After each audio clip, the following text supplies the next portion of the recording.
What I'm going to be talking about today is probably something that I don't think we've ever formally taught at Monash, at least not in my time, which is quite a long period of time. I think it's really interesting that there's kind of obviously a desire to understand these types of arguments, and because of this perceived threat of conservative New Zealanders winning debates and conservative Sydney-siders as well. And so I think that it's a really good opportunity to have a discussion about it. In terms of why I'm discussing it, I think that Victor and I are probably the most conservative team to win worlds in quite a while, if not just because of our backgrounds. And I think that that's a real comparative advantage. With the exception of a few notable people, past and present in this club, MAD's always been a really left-wing dominated club. And there's nothing wrong with that, but it does present a few problems. Maybe there's more conservatives out there that just don't want to own up to it because of the shame that will follow. But kind of three problems with that. Firstly, not all debaters are left-wing, particularly when you go to different institutions, particularly when you go across the sea. So whether that's New Zealand or whether you go to America or you go to the UK, there are people there that come from conservative backgrounds and understand that type of theory. It also limits the scope for debate when you can kind of only really conceive and meaningfully debate one aspect of an issue, and I think that that limits the quality of the debates we can have. But finally, the sad reality is that most of the world is conservative. Most of Australia is conservative at the moment, and the kind of universities and students and young people are, of course, generally very progressive and left-wing, but those things change with time, and at least the majority doesn't seem to agree at the moment. So I think that's my way of saying this is a really important session for everyone to understand, particularly if there is a problem in debating at the moment where kind of teams that are perceived to understand things about right-wing politics or conservative views are winning just by virtue of the fact that they know more about that. There's no reason why that should automatically give you a win in a debate. So there's two things to think about, I think, when you're looking at right-wing or conservative argumentation, and that's obviously the economic and social aspects of it. And more often than not, you use the economic analysis to advance your particular social perspective in a debate. And so it's important to recognise the connection between the two. I know that my background is not in economics or anything like that, although I've ended up working in it. The reality is that when you first started, if you're not doing a commerce degree or something like that, I know I found economics particularly confronting and I didn't understand it, and so I just kind of chose not to learn anything about it, which kind of got a bit old after a while when I was in teams when all of us simultaneously chose to know nothing about it, and it created problems when it came to doing economics debates, which we tried to turn into rights debates at every opportunity, but that certainly does have its limits. So let's start at the economics aspect of this. I'm just interested to see who in this room has or is studying some type of commerce economics-oriented course. So there's a couple of you here. Power to you. You'll make money in your lives. Can anyone just describe for me what economics is? Yep, so the study of choice. It used to, this is interesting, it used to be part of arts degrees. It was considered a social science, and then it got shifted over to a commerce or an economics-oriented degree. And I think that that portrays the fact that they're really interconnected ideas, and it is about just a way of understanding people and how they make their decisions, and then how you create circumstances in which you're likely to maximise a certain outcome being achieved. So what I'm going to start by doing is just running through a few terms that are often used in debates, and then kind of trying to have an explanation about that. Two rules, though, I think that you should stick with in debates that are, have economics jargon or have right-wing jargon.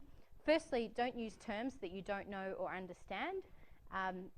It's incredibly painful when you are actually, whether it's a debate or otherwise, listening to someone try and drop economic lingo, and it's just like complete rubbish, for lack of another word, and they're just like saying there are externalities everywhere and supply and demand, and then it doesn't actually get you any credibility. It compromises your credibility. So don't use terms you don't know.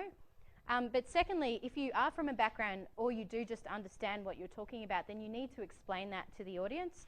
And often in debates, people don't even bother to explain those types of concepts of what a negative externality might be or something like that. And so I think that it's particularly important that you're mindful of that. So let's start. And of course, this is not strictly right-wing or conservative stuff. And I think that's the misconception that if you understand economics and economics is the domain of the conservatives, I just think that's absolute rubbish. There are lots of left-wing people that are economists that work in commerce, and so we need to kind of smash that relationship. So there's the really obvious one of supply and demand that everyone always talks about. So that's when you're looking at a market, you can break it down into an understanding of goods or services that are coming into that market, and then how much demand and interest in purchasing or using those services and goods is. The important thing to remember about that is that they often have a really clear relationship, and that you need to understand that when you do one thing, when you try and do something to one thing, it might have consequences for another. So if you're trying to flood the market with a large number of cheap goods to meet demand, then that's obviously going to drop the price of those goods in most circumstances. So understanding that relationship's important. I think it's worth doing research on it. Most of you probably understand that term though. So the one that I think is misused a lot is what is an externality, what is a positive and a negative externality. So can someone tell me what an externality firstly is? Yep.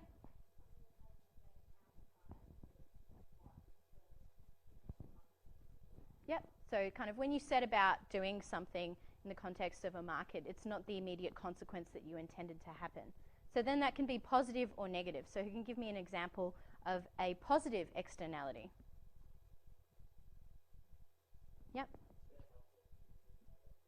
Yep, so better healthcare because of immunisation. So let's break down that example. So say I as an individual decide that I'm going to immunise myself against polio or something like that. I do that because the benefit to me is that I don't end up with polio, which is probably going to boost my life expectancy. The unintended positive externality of that is that the rate of polio and the likelihood that other people are going to contract that in society is decreased through my individual choice to immunise myself there. So externalities can be positive. Yep. Like street lighting. What about street lighting? So you would light a street in order to make the street not dark, and the externality. That's the common function of a light. And the positive externality might be that you reduce crime as a result of that. Yep. Also, so you don't walk into things. Yeah. Okay, so not walking. The power of light. I don't think that that's as clear cut, because I think that there's probably multiple intentions when you do that. But it's kind of that type of idea. Yep.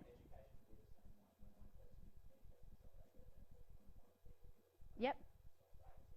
Yep. So you massively lift the quality of your skill set that you have in your community. Yep.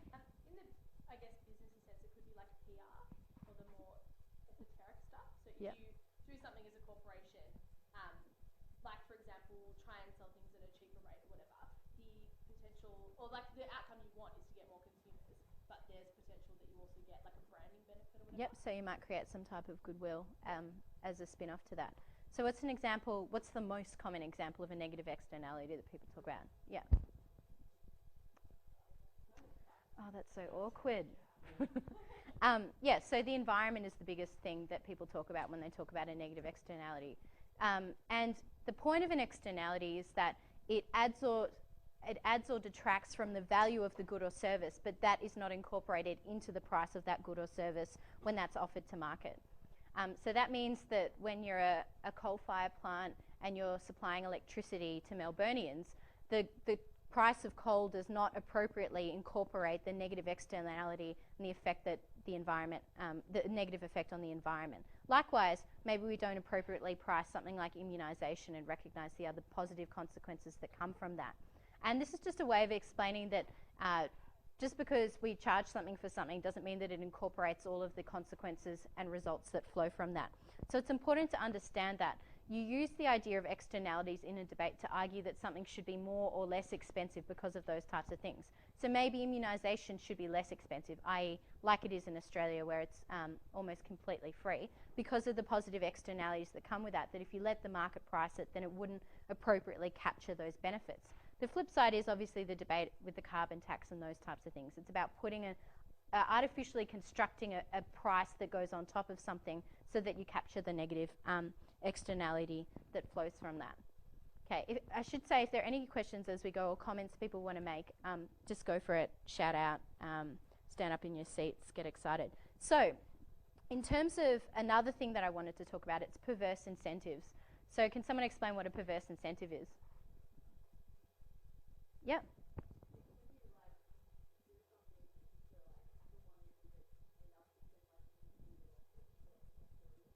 Yep. Is it an example saying like if you're a healthcare provider like a hospital, then you have the perverse incentive to actually not heal anybody in your hospital because they're sick for longer?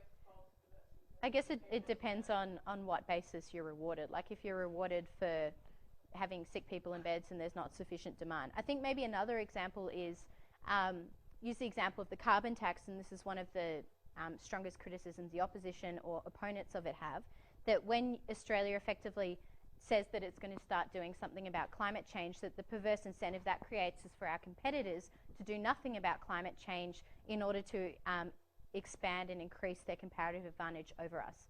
So if we put a tax on top of our goods, making them less competitive, there's a reduced incentive for our competitors to do anything about climate change if that's going to narrow the gap between the two. Does that make sense? So it's important to, when you're proposing something in a debate or when you're just having a debate about these issues, to think about what the perverse incentives might be that are created as a result of this. Okay, continue the shopping list. Who can explain what interest rates are, how they're determined, why we should care about them? Yep.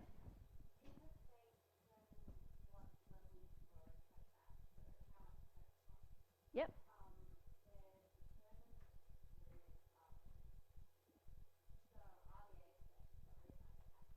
Yep. It's okay, we'll break them down, that's fine. Okay, calm down. Okay, so, yep, you're exactly right. So the Reserve Bank of Australia sets the overnight cash rate. From that, banks and lenders and borrowers then, or lenders then determine the rate at which they're prepared to offer money to other people. The RBA, is it a government thing or is it an independent body? Is it? Trick question. Yep, so it's supposed to be theoretically an independent body, but the members of the RBA board, or the RBA, are appointed by the government at the time, and the secretary, so the head of the Treasury in Canberra, sits on the RBA board. So obviously things aren't quite that clear. There are reasons for and against why that would be the case, but it's interesting to understand that, I think. So what's the relevance of interest rates? Why do we care about them? Just call out. Maybe not Gab, you call out too much. They encourage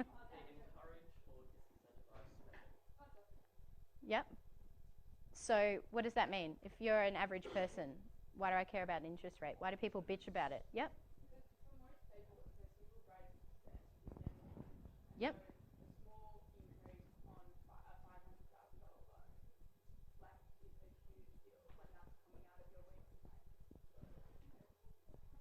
So what does that mean? That means that the amount of money that you have to repay on your home loan, or any loan, it could be businesses as well, the amount that you have to repay is affected by the interest rate. So interest rates go up, you have to repay more. Interest rates go down, you have to repay less.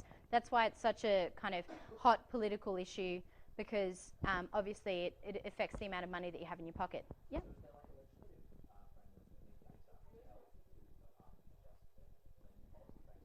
No, so my understanding is that there's no requirement that banks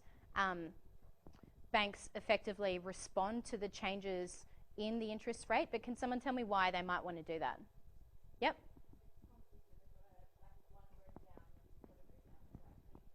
Yeah, exactly. Yeah, so I mean, we have, like, Australia has a very healthy financial system. We're kind of ranked 4th. I think it's the most recent World Economic Forum rankings is that we're 4th in the world in terms of the integrity of our financial institutions. So that's the big 4 banks primarily. They're all AAA rated, which is the highest rating that you can get from a credit agency. So what's a credit agency? Yep. So what do?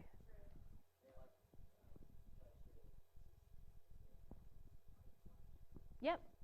So they give, whether it's businesses, whether it's governments, whether it's banks, a rating the highest is AAA, and that's meant to be a signal to the market of the strength or the health of that particular business or body. So why do you think it's important that we have something like that? Yeah. So what would we call that when there's scarce information for one party? Yep, so information asymmetry, where one party knows more about something than someone else. And of course we have other laws to try and reduce that. So we have annual reporting requirements and things like that. But at the end of the day, the purpose of a credit agency, rating agency, is to try and minimize that type of discrepancy. Do you have a comment?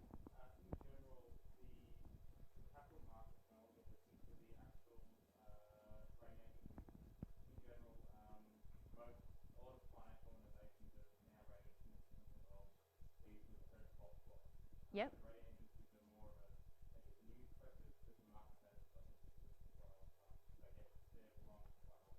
Yep. So, but I think that's the case for a lot of businesses. I think for governments, though, it's still incredibly important what your rating is, because it is a really basic signal to a lot of investors, especially internationally, of the security and stability of your economy. But you're right. So what's an example of a really high-profile downgrade of a rating recently? Oh, just say it. Don't put your hands up. America. So America's rating got downgraded. Was it S&P, Standard & Poor's? They did the downgrading, but the other leading rating agency didn't downgrade them, so that's another interesting issue there. And so theoretically, that was meant to reflect a number of things that are happening in the American economy, mainly the high level of deficit that they're running, the unemployment rate, those types of things. But I think that that is a good point, that people don't necessarily just do what the rating agencies tell us to do. Yep.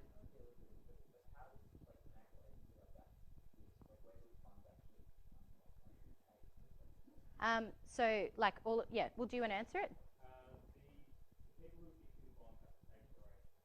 Yeah. Yeah. Yeah. But basically everyone, like most businesses, want to be rated by this agency, and if they're not rated by the agency, then that maybe signals something about them if they're not prepared to be analysed by them. But there's a lot of criticism of rating agencies that their ratings are bullshit, that some of them should be dropped. So New South Wales is still a AAA rated state, but arguably that shouldn't be the case. Victoria is a AAA rated state, has quite a secure rating. Does anyone know the state in Australia that isn't AAA? No, don't be hating on the Tassies.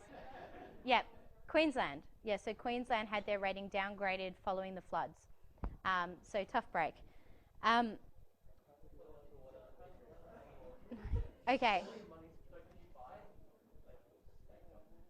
Yep, so can someone explain, so this is the type of jargon that's important in debates. Can someone explain what a government bond is?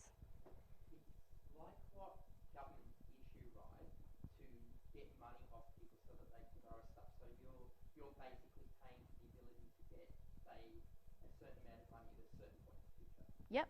So it's like an IOU, basically. You're right. So it's where the government says, if you give me this money now, at a fixed point in time for a fixed rate in the future, I'm going to repay you this amount of money. And so that's why the rating of governments is really important, because that determines how much people are interested in, entering into that IOU or that buying a government bond. Because if you're trading with Zimbabwe, you're not necessarily sure that they're going to be solvent in the future, or whether they're still going to be a functioning state. So you're probably not going to buy a government bond from Zimbabwe, but you're probably going to buy a government bond from Australia. And Australian bonds are particularly attractive to investors at the moment because of the high interest rate at the moment. So it guarantees them a better return than maybe somewhere like America. Yep. Because everyone needs money. We all like money. And it's one way of raising money. They can also borrow. Often banks are the biggest purchaser of government bonds, but basically it's just a way of getting money for governments. It also allows them to get it at cheaper rates than they might otherwise, because they're quite a secure investment, provided you're not Zimbabwe and you're America. Yeah. So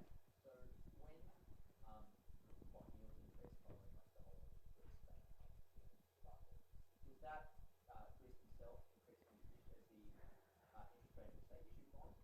market responding and maybe subsequent trading of those bonds between individuals? Yep, so let's just make that really simple. Why would you increase the amount of money that you're prepared to pay someone back to get a government bond? Yeah, because you're more risky. Like you have to, it's like a bribe, right? Or you're creating a greater incentive. You're making the trade-off more attractive for them. So if you're Greece and you're a less secure economy than maybe Australia's economy, you have to create a bigger incentive for people to offer you money because there's a risk that there might be a sovereign default and you can't repay your loans or your bonds or anything like that. So that's why in a lot of cases you have a higher rate, but interest rates also play into it. Are there any other questions? Okay, cool. So we just got a little sidetracked by some jargon, but I think it's really important to understand that stuff.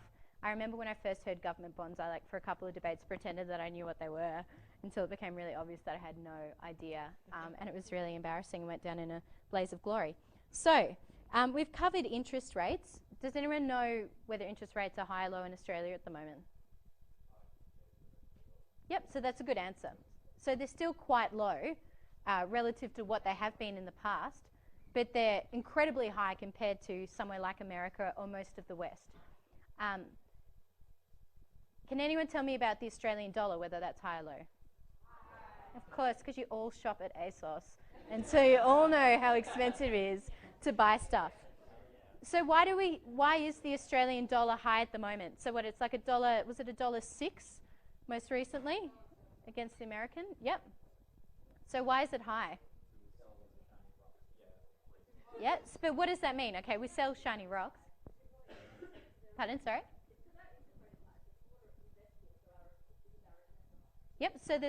So I think there's quite a few reasons why the dollar's high. One of them is exactly what Nisha just said, that because our interest rates are high at the moment, so that means, say I'm from France and I'm looking to invest some money and I'm looking to see where I can get the best return. So where's the interest rate the highest for my investment? And I see Australia, it's a AAA rated country, it's got strong banks. That's a really attractive place for an investor to put money in. So that means that there's a greater demand there. It also is to do with the resource boom that we were talking about, and everyone kind of always says it and whinges about it, particularly in Victoria. But that's because the Australian currency is the fourth most tradable currency in the world, because in order to purchase these types of things, people are paying in Australian dollars. So that increases the demand for Australian dollar, which reduces, so it leads to a scarcity, so less Australian dollars are out there, or being moved around. So that means that it's going to be of a higher value. Yeah. No, I made it up. Fuck, you got me. It's going to go now. Yep. So, yeah. So can someone tell me what the difference is between Australia's dollar or America's dollar and the Chinese yuan? Houses? Yeah, Josh?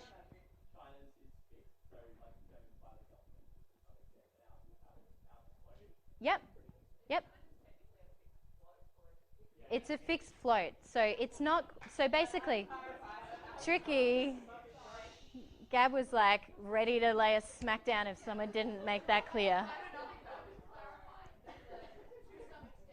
Okay, guys, so it's, okay, I assure you currency trading is not this exciting. So a fixed dollar or currency is one where the government determines what they think the value of that is going to be. And of course they might consider what the market thinks the value is, but at the end of the day they make the decision. The other end of the spectrum is a floated currency, which is what Australia has and America and almost all of the West has, and that's where the value of that currency fluctuates depending on the demand for that currency. Okay? So what the yuan is the yuan is kind of a fixed currency that is being allowed to gradually appreciate. And I won't get into too much details, but basically it's pegged to a basket of currencies, so including the euro, not just the American dollar. And so when they change, there are slight fluctuations in the yuan, but not significant. Why do you think the Chinese are interested in keeping their currency low? Yeah.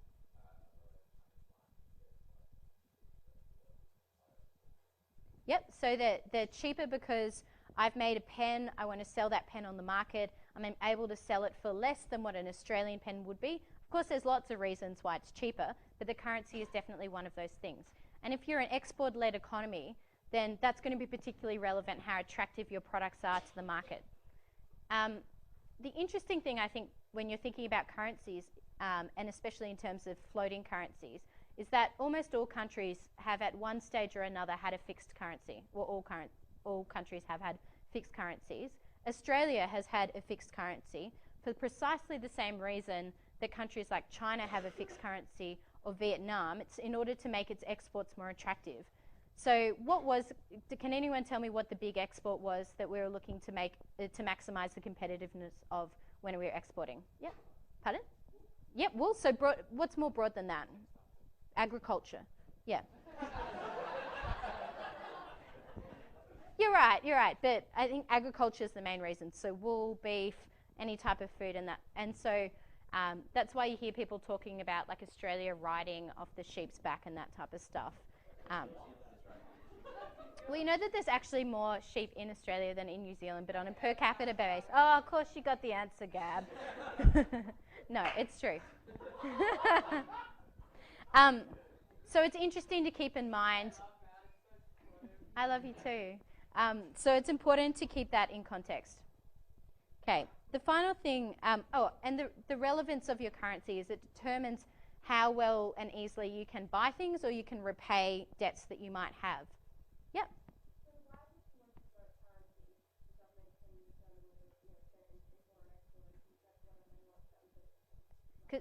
So I think very few economies are either solely export or solely import driven.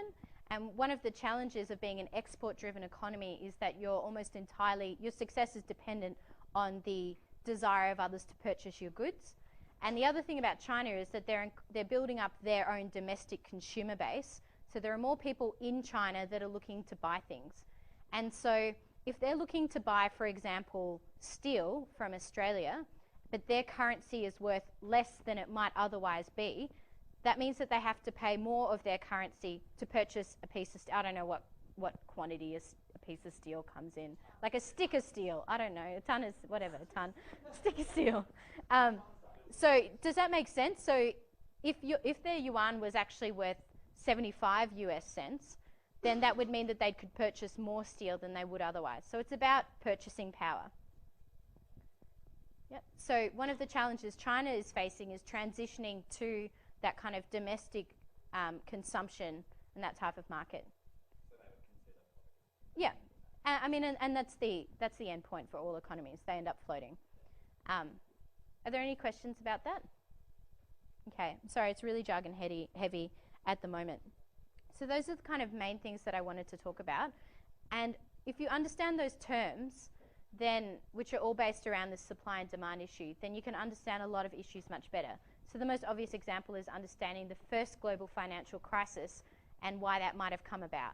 So that was a combination of a lot of issues. It was a combination of information asymmetry.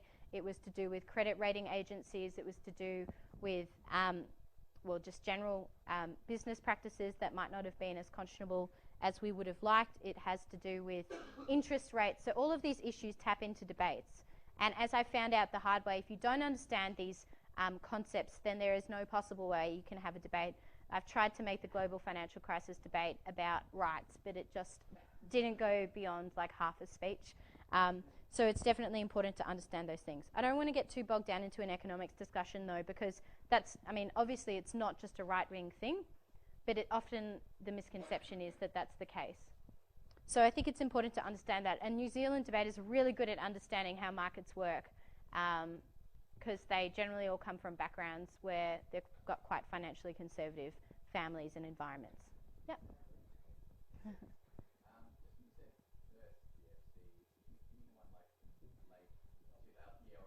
Yep. Yeah, shit. Didn't you, just before there was one, yeah.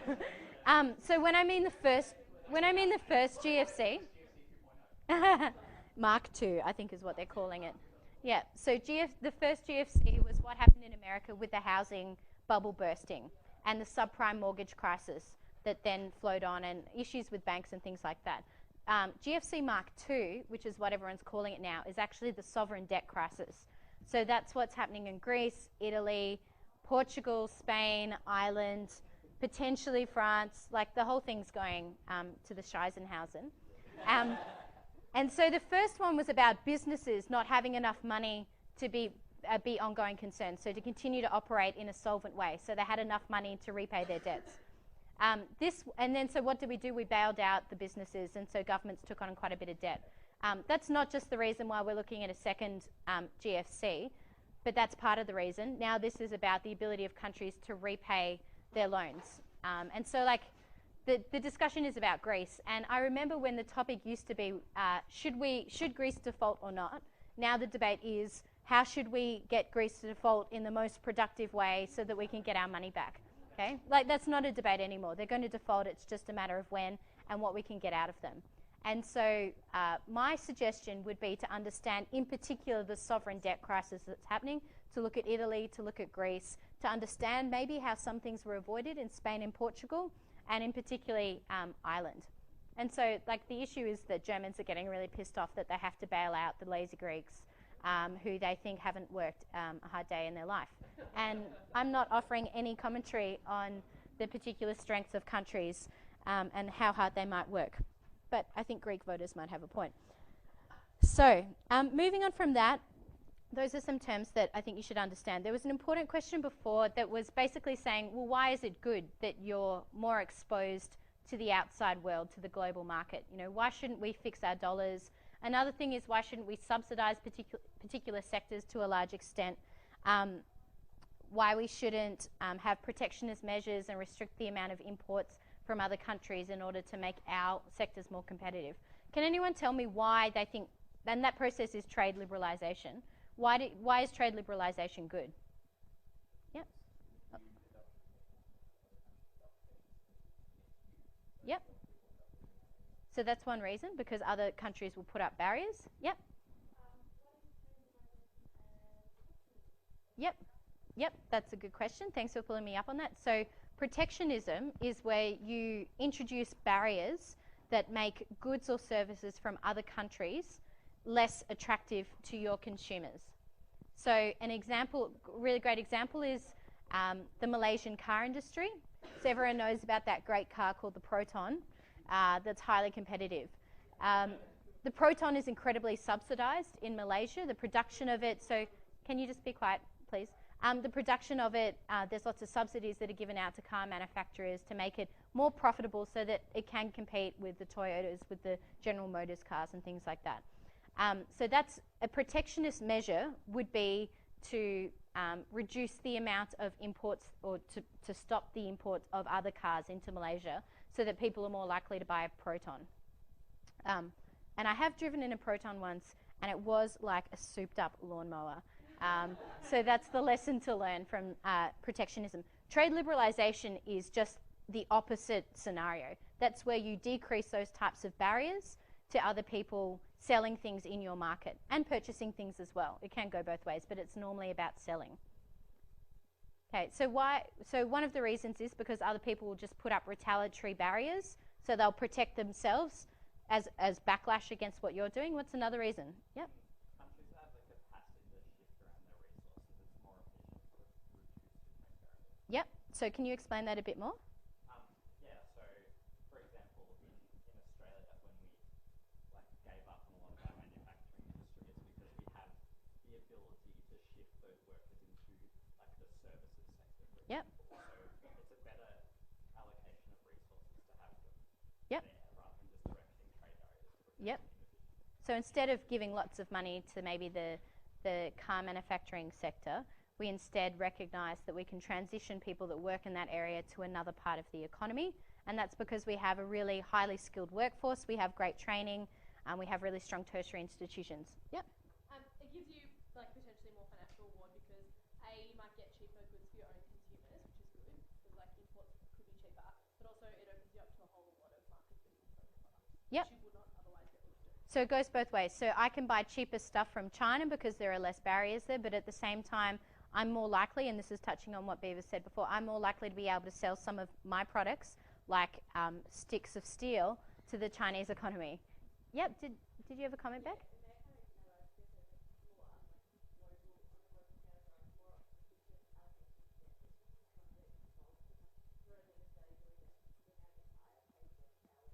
Yeah.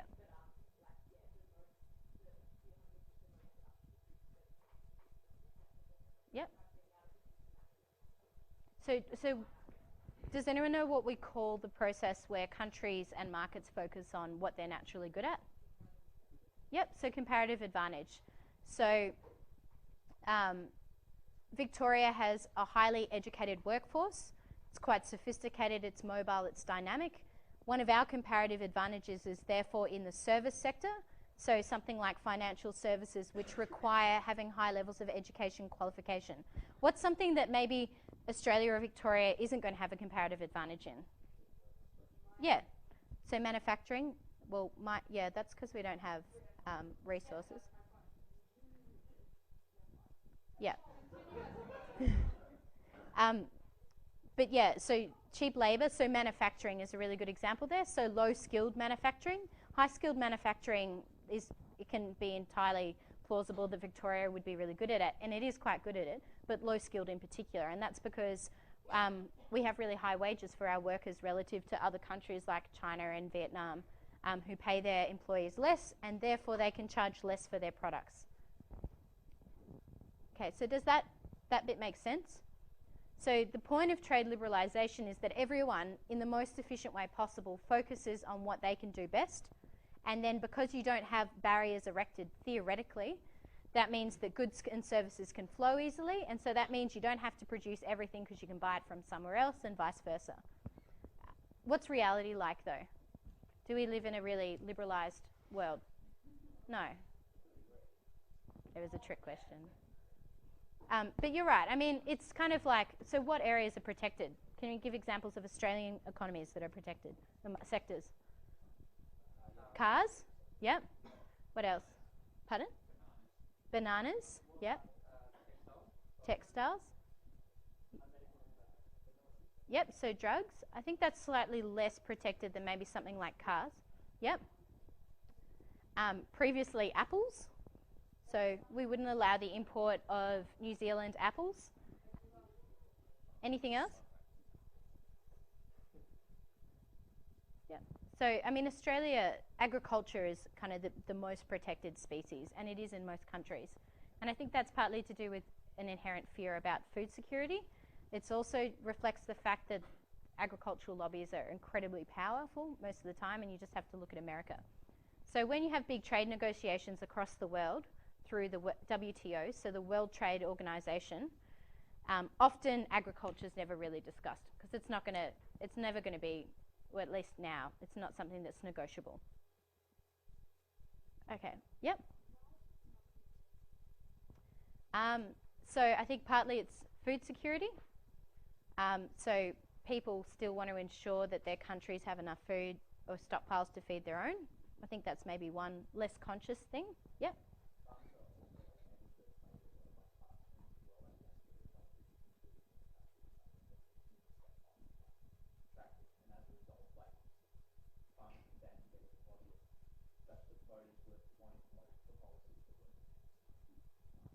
Yep. Did you have a comment, Alan?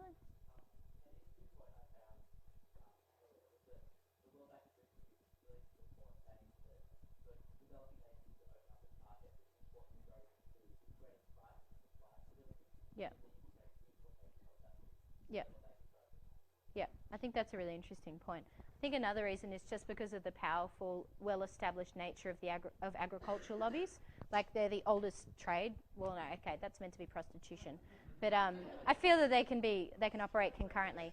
People need sex and they need to eat. So agricultural lobbies, see, this is why I asked not to be recorded. Agricultural lobbies are really well established, and so they have that amount of power. And now if you take away a lot of the subsidies, they just wouldn't be competitive, and so large amounts of people would be out of jobs, particularly in Europe. So something really funny to look up is like the butter mountain or the butter hill or butter pile that exists in Ireland. And that's because in the EU, like EU trade law is really complicated, but they basically are required to purchase a certain amount of butter. So they have to purchase all this butter from Irish manufacturers who are not competitive on the market, so they literally give out, I'm not joking, sticks of butter to the poor. Like, and that is the right term to describe the quantity of a piece of butter. Just so you know. Yeah.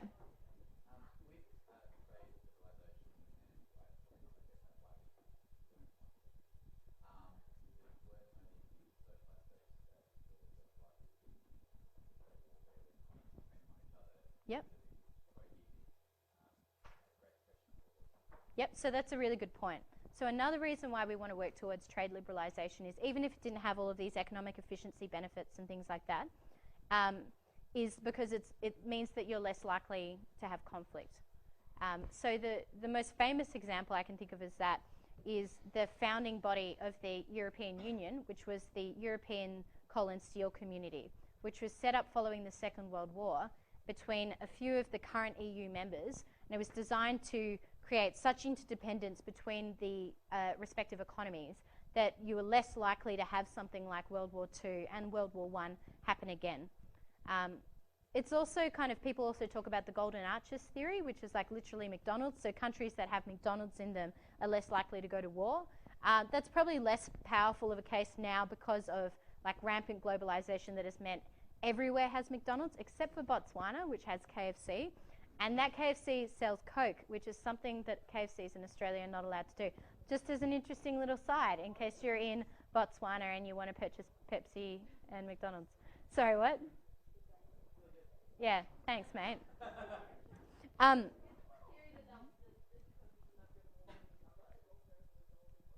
Yeah. I think it's a lie now as well. Yeah. Yeah, and now what do they use now? Is it Apple? Or is it Dell Supply? Yeah. So, I mean, there's a number of reasons about that, but I think that the Golden Arches theory is less valuable. I think the example of the European Union is a really great example, although things, you know, seem pretty like they're on shaky ground in the EU at the moment. Yeah.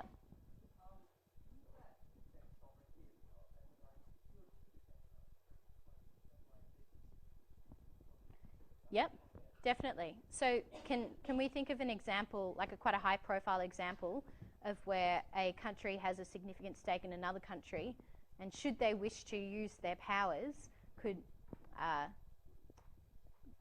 cause fire to rain down from the heavens on capitalists? Yep. Yeah, China, yay. So China owns a lot of American money and government bonds, so a similar thing. And so this means, should China wish to dump a lot of the foreign currency that they have, that would have significant adverse consequences for America. Yep.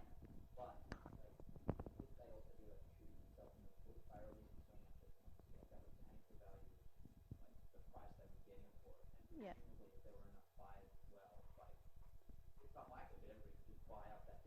Yep. Yep. Do you have a comment? To dump? So that just means, well, so basically it just means to sell a large quantity in a really short space of time. It has nothing to do with number twos. Yeah, so you dump a lot of shares, you dump a lot of currency, you dump last night's dinner. Yeah. Yep. Yep. Yep, so the consequence of when you sell a lot of something at the same time or in a short space of time is that there's an increased supply of that, and so it devalues its value in that particular market. Does that make sense? So if China was to, thanks for like asking, and see, this is proving the exact point that there's a lot of lingo used in debates that we kind of say, and probably most of us don't understand, and so it's good to explain it. And so what happens through that is that would have a significant consequence on America. Obviously, there are reasons why China might not want to do that, hence they haven't done it. But there are also reasons why they might want to do that as well. It's a really complicated debate, though, but it's something really interesting if you want to research it. So I think the important thing is that in debates, it's really easy to rely on the kind of markets are evil, corporations are evil, government's the great, the good guy out there. And I think like you need to be realistic when talking about businesses and corporations and to not fall into that kind of trap of they're all evil. Because what separates governments and businesses? What's the difference? Yeah, so one is designed to be representative of a group of people and therefore has other interests that they have to take into account. Businesses, of course, are often representative of groups, so they're representative of their shareholders. So shareholders own parts in companies, and so therefore the business has to, acts in their interests most of the time, but it's of an entirely different scale to the government, which has a broader responsibility and broader issues of stability. So if the point of businesses is to make money and the point of governments is to look after people, whatever way they choose to do that, then I think that that logically creates different levels of expectation on businesses as opposed to governments. And the reality is that businesses do whatever governments let them get away with doing. Just like you do what your parents, unless you're like a really inherently good person, which I'm not. When you're a kid, you do what you're allowed to get away with. What your parents let you get away with, and it's exactly the same way, except, you might have, if you were me, be threatened to be smacked in the middle of a supermarket. The consequence for business is slightly different from government in that they threaten to slap a lot of regulation on them in order to restrict that, or they threaten to tax them at a higher rate. The important thing, therefore, to remember is that markets and businesses respond to signals from governments. So if the government, say a business, like we had in the first financial crisis, has no money anymore and it can't continue to function, and that's because it might have done some really risky bad things, like clustered a group of mortgages together and taken on debts and offered money that they shouldn't have done, which is exactly what would have happened to these companies that weren't risk adverse. So what happens when they go out of business is, if government then bails them out, so gives them money and allows them to continue to function, what's the consequence of that? Yeah. So they think that the signal they get is that you can do really risky stuff, and it might have been within the letter of the law, which it was for a lot of these companies. It was perfectly legal what they were doing. It was just a really, really bad, risky idea. Okay? And risk isn't necessarily bad, but the extent to which they were taking on risk was incredibly reckless. And so when governments bail them out, then that just sends the message that maybe next time, if you engage in this type of behaviour, no consequences as well. Obviously there are consequences, but not the same ones as if they'd been allowed to fail. And we call that a moral hazard. So you create a moral hazard when you send that signal that either you're too big to fail or we're going to help you in this situation. I'm not passing judgment on the decision to bail out banks or businesses. I think that there are reasons sometimes when you should do it and reasons when you shouldn't do it, and we have debates about that. But you need to, when you are talking about legislating about companies, you need to recognise what signals you're sending to those businesses. Yeah. So one of the things I was kind of told is that you guys often kind of feel like corporations are going to be the bad people in debates. I think that corporations you can characterise as really great bodies and institutions, better than government a lot of the time, because at least corporations are explicit about their intentions and interests, whereas governments might mask them at times. Obviously not the government that I work for. Oops. So I think that that's an important distinction. I think that it's also important to know that corporations can do a lot of good for people in society. So examples are like De Beers in South Africa that are running massive HIV programs and taking on responsibilities and roles that governments simply can't do for a number of reasons. They won't or they can't. And so they're offering programs to the community that they wouldn't otherwise get. But then, of course, there are downsides. So they're mining, they're taking diamonds or gems at exorbitant prices, whatever. But it's, you know, at your own peril if you fall into the trap of thinking that corporations are always evil in debates, because they're obviously not. And those New Zealanders love corporations, so that's something to be mindful of. Yeah. So, I mean, sometimes it's an issue of won't do, like governments just aren't interested in doing it. Sometimes an issue of they can't do, so they don't have enough money. So an example of a can't as opposed to won't is maybe a lot of the infrastructure funding that's going on in Western Australia and Queensland at the moment as a result of the resource boom. So literally towns have been erected across Australia that are solely based upon the resources and the presence of BHP or Rio Tinto or Blue Steel or something like that. And so I think that that's an example of just there's more money, and so that's better because people are better off. Another example, so there's the South African De Beers example with the diamonds. Africa's a really good case of where corporations do a lot of good and they also do a lot of bad. But it's important to recognise that often companies are doing good and bad. It's just a balancing act. And so, of course, there's a reason why De Beers might want to run an HIV program in South Africa for the local community. Why is that? Yeah, so your workforce isn't dying and isn't sick and they're more productive. And so, of course, there's other interests and reasons that lead to the outcome, but there could still be a positive outcome. Yeah.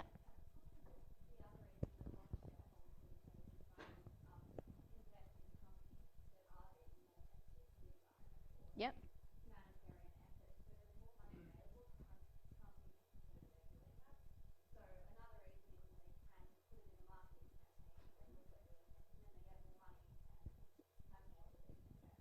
Yeah, so positive and negative examples are like Apple has a pretty squeaky clean reputation and has a reputation for looking after its employees really well. And I think that that contributes to the value of Apple products, aside from the fact that they're beautiful. And I can probably see about 20 Apple products at the moment just in front of me. The flip side is, you know, the good example of Nike and sweatshops. So there was a backlash against Nike products because of the revelation that there were sweatshops and child labour and things like that being used in places, particularly across Asia. And that had a detrimental effect on the quality of their product. So this is another example of where they're trying to get bigger market share. So they're trying to have more dominance in their particular markets. And so they change their behaviour accordingly. Yep. Yeah. Yep. So it's... Yeah.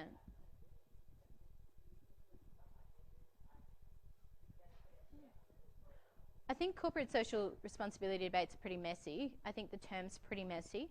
I think that that's definitely within the purview of a CSR debate, because corporate social responsibility is just the idea that businesses should act in a corporately social responsible way. So they should be mindful of negative externalities, for example, that their products and their behaviour are creating. Part of corporate social responsibility debates, though, are just corporations should be nicer, full stop, and that they should take that into account. So, yes, that is the case, but it's also, you know, whether it's in their financial interests, yes, but also just because they should be more responsible. But ultimately, like, a business is going to do something if it's going to mean that they're going to make more money. And as we said, that can be a perfectly legitimate aim, because that's what they're designed to do. Are there any other questions, comments? Okay, so I might get into some of the right stuff, which is stuff that is what I think is the most difficult to grasp in debates, because once you understand the fundamentals of economics and markets and things like that, you can have a discussion about that. People, I think, find it particularly hard to argue for conservative rights and aspects of debates. And the bottom line is, well, I actually think that the best debates and the debates that you're most likely to win are those where you're opening government and you're forced to actually argue something quite conservative, something that to most debaters is counterintuitive. And I think that that's where you actually get the greatest mileage. And I know from my personal experience that Victor and I had a lot of success when we were in debates where we had to argue something that most people would just kind of go like, oh, what are you talking about? At the core, yep, sorry. I will in a second. I'll take you through a couple of examples of debates. But at the core of this issue is the idea of conservatives believe of individual responsibility, or to phrase it more positively, individual freedom. So one of the greatest concerns of conservatives or people from right-wing politics is the idea, firstly, that people aren't taking enough responsibility for their actions in their life. And secondly, that government has too much of a presence in someone's life. And they're connected ideas, but they don't always occur. So government often gets involved where maybe there's no need for them to be involved in that particular sphere, and vice versa. So individual responsibility is just that. It's the idea that individuals are ultimately in control of their own destinies, that we're all autonomous, that, you know, obviously there are exceptions, but generally we can choose to go and get an education. We have free education. We have free healthcare, pretty much. Everyone can kind of try and get a job. So in this particular environment where we have quite a good society, people are empowered to make decisions for themselves and should be encouraged to take responsibility for themselves. Obviously, a part of that is the issue of the welfare state. And someone said to me that they didn't understand how you could argue against a welfare state. And I think that there are such strong arguments against the welfare state. Of course, these aren't necessarily my particular opinions, but to think that there isn't a debate that's to be had about the extent to which government supports individuals is absurd, because that's the entire point of government, right? So what is a welfare state? Yep.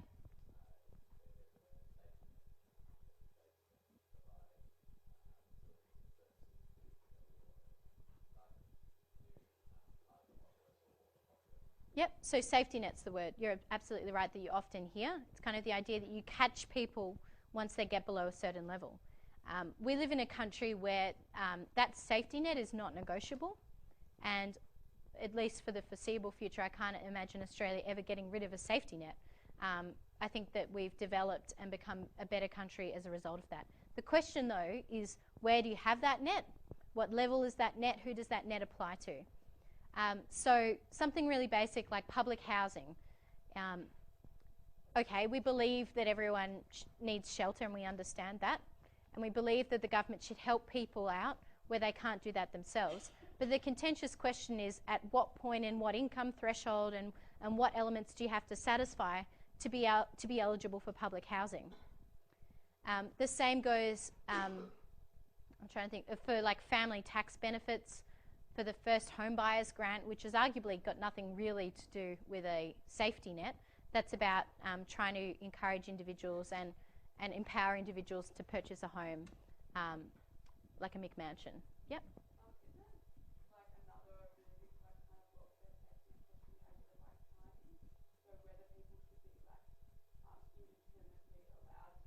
Mm-hmm.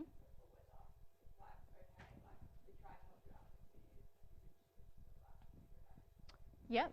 I don't think they would describe it in those terms.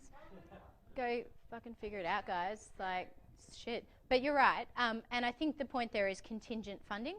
So the most famous example that was a really big deal when kind of we were all growing up was Work for the Dole. And when it came out, it was incredibly controversial and there was a lot of attack. And that's the idea that you shouldn't be entitled to unemployment benefits if you're not trying to find a job. Obviously, there are exceptions. So if you're severely disabled, then those same restrictions don't apply. Although, interestingly, the federal government has recently, and they're about to come out, has recently changed the criteria for disabled welfare benefits, which means that it's harder to satisfy that. So you're more likely to be pushed into the New Start system, which is like Work for the Dole. Okay? Yep.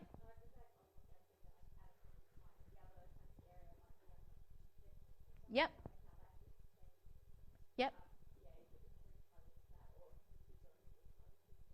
Yep. So that's definitely true. Once you hit a certain age, you're entitled to an age pension, provided you're not earning a particular amount of money.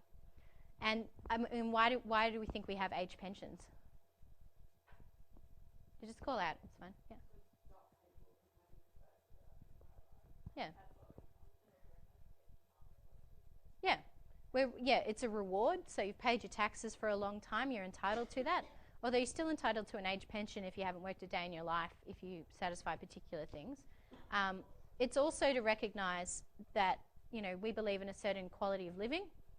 So we believe that once you get to a certain age, you should just be able to enjoy your twilight years and go and play bingo at the RSL or whatever old people do. Yep. It's okay.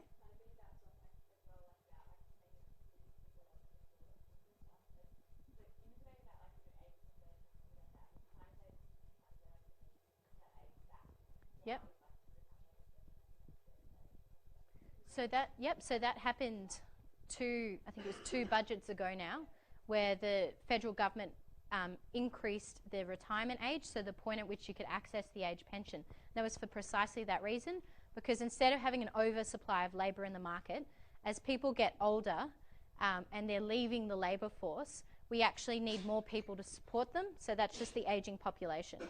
And so what they've done by doing that is they've forced more people to work for longer, for other, for productivity reasons, for participation reasons, and that type of stuff. So that's a really good example. So the process of government benefits, which is slightly different to welfare, is such a complex process, and that's because there are lots of perverse incentives created when you give money to people for certain things.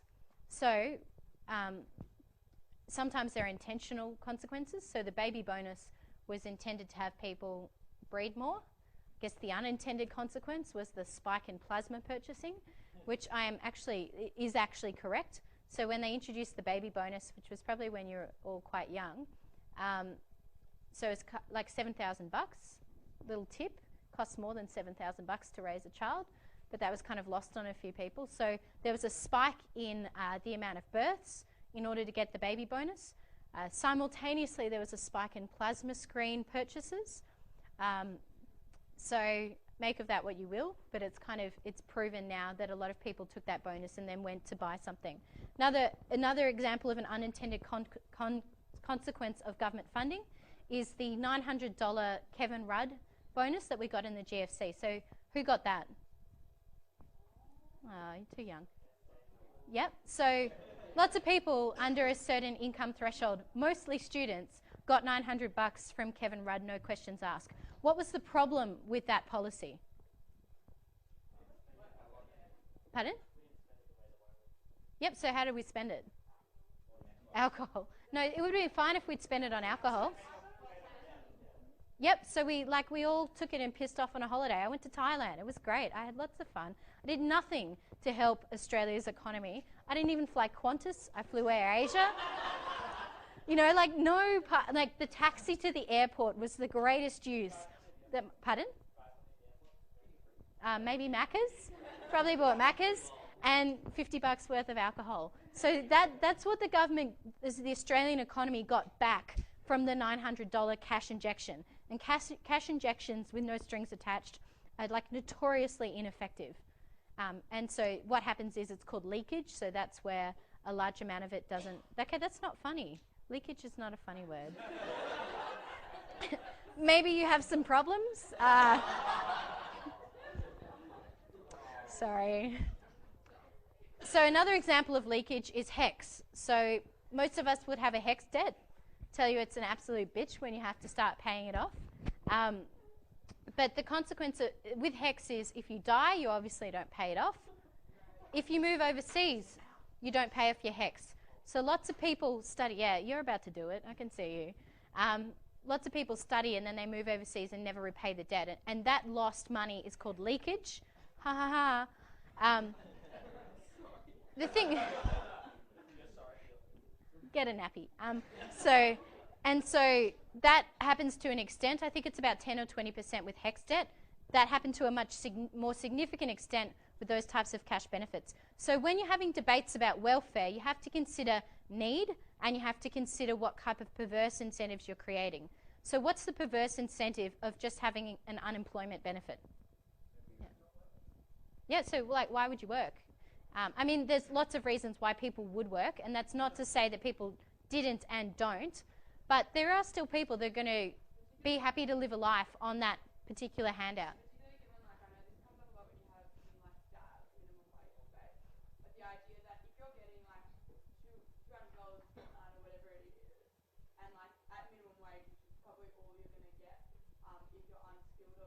Yeah. Not earning substantially more than that, and so the extra $100 a fortnight, it's not worth you working 38 hours. Yeah, that's a really good example, the intersection between minimum wage and unemployment benefits. Another one is youth allowance. I don't know if they still call it that.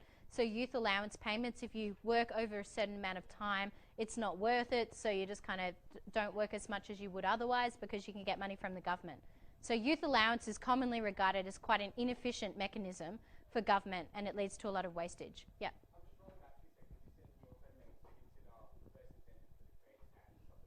And need?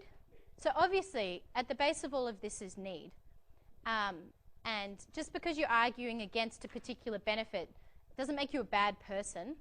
But it means that you're making a trade-off. So you're deeming that these people don't have the same amount of need as someone else.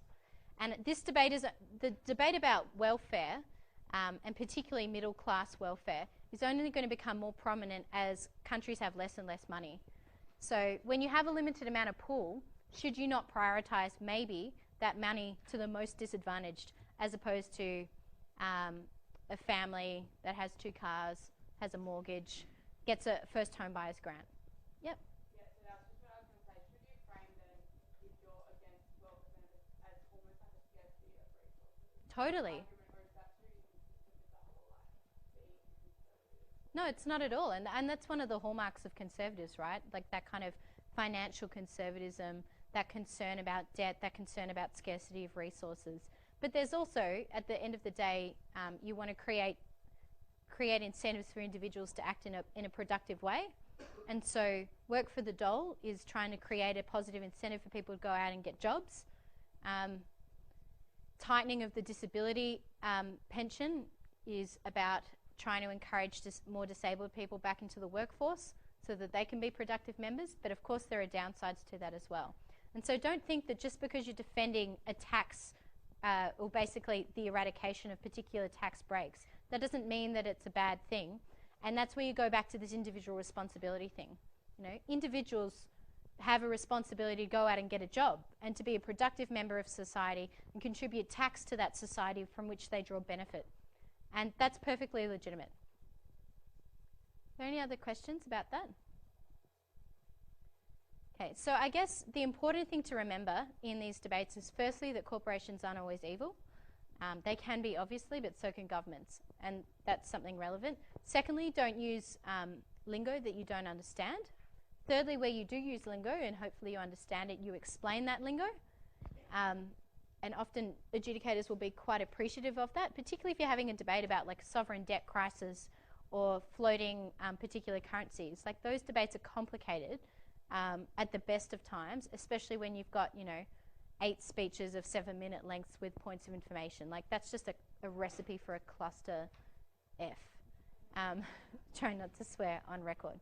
In terms of social conservatism, remember that individual responsibility thing, and also the value of mobility, of individuals taking responsibility for themselves, and the value that they get out of it themselves as individuals. So as much as it is draining to have a job, maybe 5 days a week or whatever, and work full time, you draw immense, often pride and self-respect and mobility out of having that job. And so maybe it's government's role to encourage people to do that, not just because of the productive benefits that it has for everyone, but also because of the value that it has for the individual. Okay, and then the other final thing is when you're looking at benefits, some type of tax benefit or tax break, then think about what perverse incentives you're creating, and then think about prioritization of resources. And maybe something's a priority. Maybe the carbon tax is a priority, and so that's why we should, take that financial hit there. Maybe it's not, and so you don't believe in the carbon tax. Okay, are there any questions? Okay, well thanks guys. You were a great audience.